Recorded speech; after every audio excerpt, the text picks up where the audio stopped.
آج کی شخصیت 3 صدی ہجری کے مشہور و ممتاز عالم اور محدث امام ابن ماجہ قزوینی کی ہے۔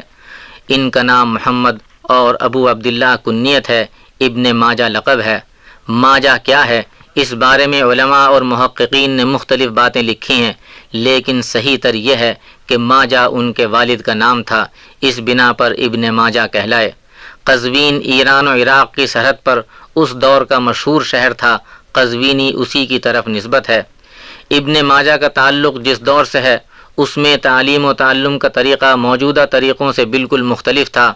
اس دور میں باقاعدہ مدارس کی بنیاد نہیں پڑی تھی، ہر علاقے کے نامور علماء درس دیتے تھے اور سینکڑوں ہزاروں لوگ ان کی مجالس درس میں شریک ہو کر ان کے علم و فضل سے استفادہ کرتے تھے۔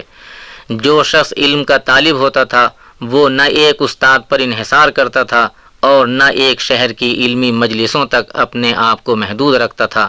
جہاں جس فن کا ماہر دیکھتا وہاں چلا جاتا، اس کی مجالس درس میں شریک ہوتا اور اس سے اکتساب فیض کرتا۔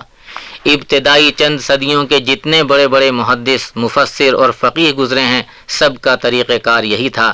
ایک ایک شخص کئی سو اساتذہ کے سامنے زانوِ تلمذ طے کرتا تھا۔ علم کی طلب میں شہر شہر گھومتے تھے۔ آج کی طرح نہ تھا کہ ایک مدرسے میں داخل ہو گئے اور 8-10 سال وہیں گزارے، وہاں جو اساتذہ تھے انہی پر اکتفا کیا اور اس کے بعد فارغ التحصیل ہو کر روانہ ہو گئے۔ امام احمد ابن حنبل، محمد ابن حسن شیبانی، محمد ابن اسماعیل بخاری، مسلم ابن حجاج قشیری، ترمذی، نسائی اور ابن ماجہ، ان حضرات نے 20 شہروں کی خاک چھانی اور سینکڑوں اہل علم و فضل سے اکتساب علم کیا۔ اسی طرح ابن ماجہ نے علمی سیاحت کی۔ مورخین نے ان کے اساتذہ اور شیوخ کی تعداد 300 سے زائد بتائی ہے۔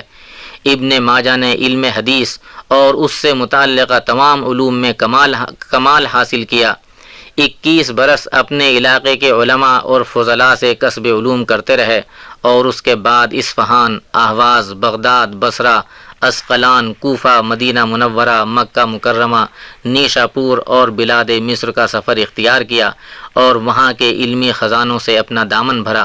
تذکرہ نگاروں کے مطابق ابن ماجہ نے 3 کتابیں تالیف کیں، ایک تفسیر میں، ایک تاریخ میں اور ایک علم حدیث میں۔ اول الذکر 2 کتابوں کا صرف حوالہ اور تذکرہ ہی ملتا ہے، البتہ احادیث کا جو مجموعہ انہوں نے مرتب کیا وہ آج پوری دنیا میں سنن ابن ماجہ کے نام سے موجود ہے۔ اس مجموعہ احادیث نے ابن ماجہ کو شہرت دوام بخشی۔ حدیث کے جو 6 مجموعے اپنی صحت اور استناد کی بنا پر صحاح ستہ کے نام سے مشہور ہوئے، ان میں 6واں مجموعہ اور 6ٹی کتاب ابن ماجہ کی سنن ہے۔ اس کتاب کو ابن ماجہ نے فقہی کتابوں کے طور پر مرتب کیا۔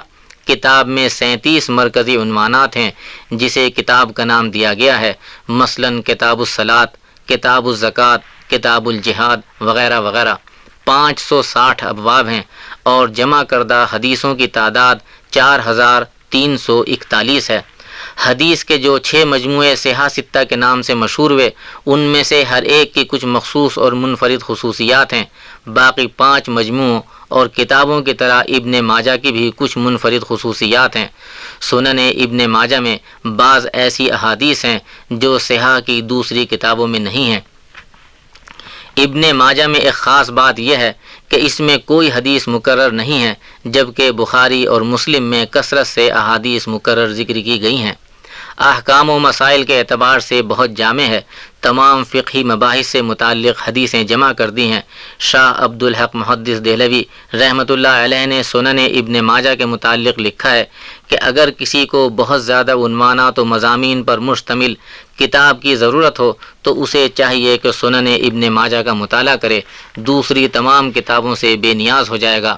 سنن ابن ماجہ کا مقام اگرچہ صحاح ستہ میں 6 نمبر پر ہے، مگر اس کے باوجود اہل علم و فضل نے بعض دوسری کتب صحاح کے مقابلے میں ابن ماجہ پر زیادہ کام کیا ہے۔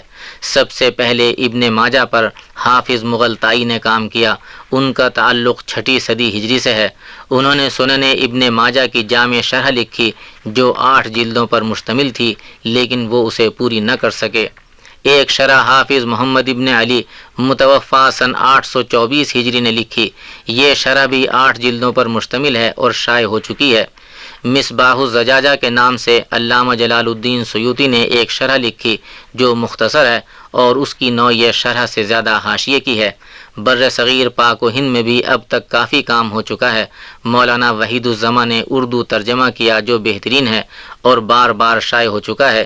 امام ابن ماجہ کا سن ولادت سن 209 ہجری اور تاریخ وفات 22 رمضان المبارک سن 273 ہجری ہے۔ This program is the sole property of Central Productions, Pakistan Broadcasting Corporation, Islamabad. Piracy in this regard is illegal.